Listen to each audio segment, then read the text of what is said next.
The next metaphysical lesson in the Academy of Self series is called The Immortal Soul That You Are is the Mastermind, the Master Power, and the Master of Your Eternal Destiny. All souls partake of the one consciousness that pervades infinity for eternity. To be conscious of this one consciousness is to undergo the enlightenment experience of cosmic consciousness, to be illumined by cosmic reason, and to be revitalized with cosmic life energy. It is the recognition of eternal truth that goes beyond the conceptualized dualities, rises above the confusion of multiplicity, transcends the heaven-hell ambiguities, surpasses the God-devil dichotomies, and is free from the incalculable numbers of deities which altogether do no more than confuse the issue. The soul that you are and the soul that I am are each a sacred issue, while the solitary consciousness of the ordered universe is our divine source. To realize this liberating truth is to be a source issue conscious awareness and a master of destiny in the actuality of here within the reality of now. The infinite here and the eternal now intersect the points of awareness that we are, no matter the distances of space and durations of time that separate us on the three-dimensional plane of existence. In consciousness, the awareness that you are and the awareness that I am are superimposed at all levels of cognition upon the equable interface of the universal mind in which all souls prevail. The solitary mind of the universe, in which we all live, move, and preserve our immortal beings, is a single unified life force field of unlimited creative potential, which indwells every soul while permeating every body. The human being that you are and the human being that I am are representatives of this mastermind and master power, so therefore we are each of us a master of destiny. We can therefore state that who I am is the whole of spirit, the wholeness of mind, and the wholesomeness of nature, inasmuch as these are the three-in-one substance which form our bodies as the sacred temples of the living Godhead. The solitary Godhead rests on the capable shoulders of every human being, and to know this eternal truth is to realize the trinity and unity of the spirit, mind, nature as the unification of the seven cosmic attributes which constitute the whole. The truth that frees is the full recognition of at-one-ment, which is the liberation of illumination by way of identification with the whole, not as a part of the Godhead, but as a consummate representative of the Godhead. In other words, the spiritualized man is the materialized God, inasmuch as spirit and nature are inseparable and vary only in the degree of vibration. Man is nature and God is spirit, and nature is the persona of spirit. Therefore man is a personification of the Godhead, and not a weak creature which was created by an absentee Father God Creator, residing in a distant heaven, as it is assumed by the fundamentalist creation myth portrayed in the Old Testament. The Godhead is a primordial, evolutionary, impersonal, unified force field of unlimited creative potential, which is everlastingly creating an effect where and when the infinite here intersects the eternal now. Inasmuch as the center of this creative potential is everywhere, since its circumference is nowhere, it is simply a matter of creatively qualifying it by way of undefiled feelings, consecrated thoughts, and exemplary actions. It is therefore true that if the mind of an individual is not now here, it is doubtlessly nowhere, near the center of the Godhead. In other words, a mind that is allowed to wander back into the past and ahead into the future is out of touch with the reality now and the actuality of here. And such a meandering mind cannot possibly experience an immediately known, keenly felt congruence with the God consciousness within which we all abide, evolve, and preserve our Godhood, but only if we uphold this conscious contact with our specific mind interfacing the all-pervading universal mind. The word man is derived from the Sanskrit word manas, meaning mind. Therefore, the person who is attuned to and at one with the universal mind, is the universal man. To establish thyself as the universal man is to resubstantiate thyself as the personified God, regardless of gender, because the spiritualized mind has no boundaries. The realization of a divine interconnectedness flowing through you, me, we, us, them, and all of those is the final breakthrough where there cannot be any boundaries. The ultimate liberation is know thyself, know thy neighbor, know thy God as one identity, and love accordingly. Otherwise perish again and again until this eternal truth is realized. Know the truth, and the knowing shall release you from the wheel of birth and death, and make you the Lord of Karma. Once it is understood that mortality is merely a disconcerting situation which only an enlightened awareness of immortality can rectify, the seeking of this apex of awareness becomes the sole purpose of being in embodiment. We are each of us embodied souls, but it is only the God-realized souls which have been freed from the wheel of birth and death. Birth is simply an entrance upon the stage, while death is merely an exit off the stage for the unenlightened souls who continue to typecast themselves as mortals because of an understandable fascination bordering on addiction to Mammon and Maya, which are two names for the mundane illusion. Mortals are all of the embodied souls who are still deluded by the illusion, whereas immortals are the God-realized souls and integral human beings who are co-creators of the illusion. Once it is realized that the consciousness of the Godhead is emanating from, radiating in, and vibrating as, all of the mineral, plant, animal, human, and extraterrestrial forms, it is understood at last that God is all there is, and all there is God. The God-realized soul, being an integral human being, doesn't worship God, pray to God, fear God, and obey God, as many of the masses are prone to do, but as God-realized souls, they each in their turn employ God. The word employ is derived from the Latin implacare, meaning to enfold, which is to wrap up and embrace, therefore to accept readily. Persons who employ God in all of their affairs are those who embrace the consciousness which creates, the life which immortalizes, the love which fulfills, the wisdom which secures, the truth which frees, the spirit which purifies, and the power which exemplifies. To embrace means to encircle, and to bind means to encircle. And in Latin, religion is religare, which is to bind back, bind fast, and to reconnect with the powers and principles of the universe.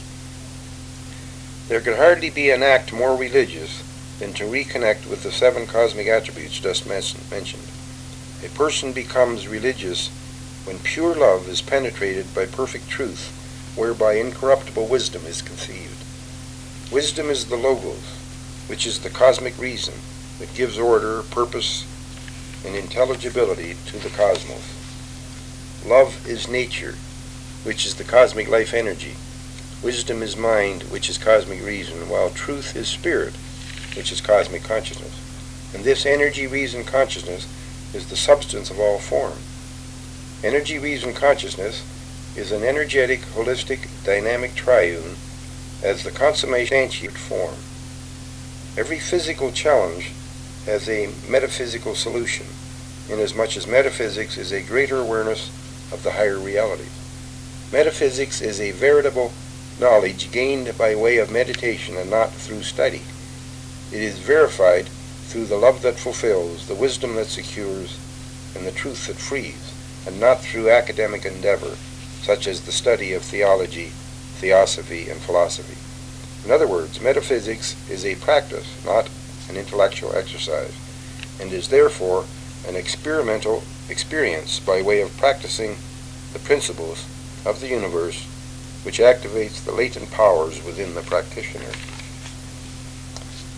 One of the realizations of veritable knowledge received by a practitioner is that the sole purpose for living a life is for the joy of expressing the love of existence. The practitioner is eventually graced with a blissful complacence due to the euphoric continuity of an ever-expanding awareness at one with the ever-altering consciousness of the ordered universe.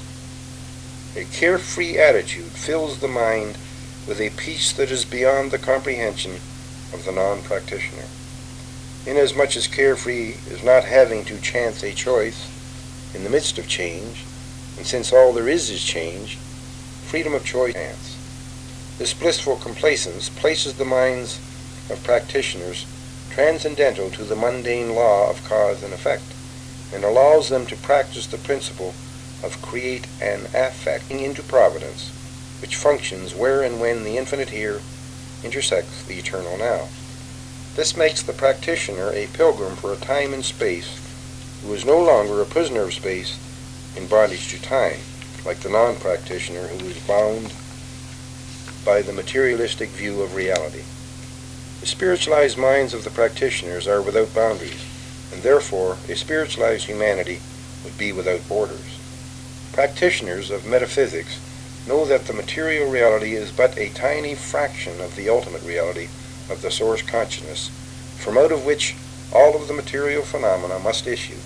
In other words, the finite material issue is in actuality a lower vibration of the infinite spiritual source, although the issue and the source are inseparable and undifferentiated in essence. All this means is that beyond the three-dimensional material realm of mineral, plant, animal, and human existence is the omnipresence of spirit, the omniscience of mind, and the omnipotence of nature, which are the non-material, three-in-one substance of all form. And this metaphysical substance is the all-pervading source of every material issue. In fact, this source permeates and is the very ground of every issue, and the human issue is the one with a brain capacity which can comprehend this veritable metaphysical knowledge. Not that the kingdoms below this level of comprehension have any need for such knowledge, inasmuch it is the human kingdom which was supposed to practice a benign husbandry by taking dominion over the lower kingdoms.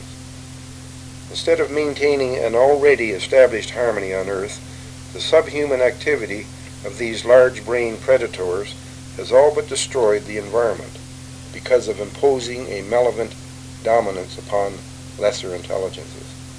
The pagan, although unlettered, was a master of destiny until the urban societies began to spring up like poisonous weeds which contaminated the rural habitat of the real husbandman who maintained harmony with nature. The desecrated earth has need for the return of a neo-paganist cooperativeness if the sophisticated competitiveness is to be halted in time to save the earth from the subhuman predators who follow their every blunder with, well, after all, I'm only human. The sophistry of the church, state, science, medical, psychiatric hierarchies has perverted the Homo sapien pagans into Homo retentive adherents to five brotherhood, and their insipid followers have managed to profane all that was once sacred upon the material plane. To all neo-pagans who are sick of sophistry, know that the immortal soul that you are is the mastermind, the master power, and the master of your eternal destiny. And it is your responsibility as a benign anarchist to completely divorce yourself from the establishment. In other words, you must resubstantiate your unrestricted individuality and reestablish your unlimited originality if you want to create an effect as a carefree practitioner of metaphysical principles that will enhance the material environment and therefore your physical existence. Quit putting off until tomorrow what should have been attained years ago.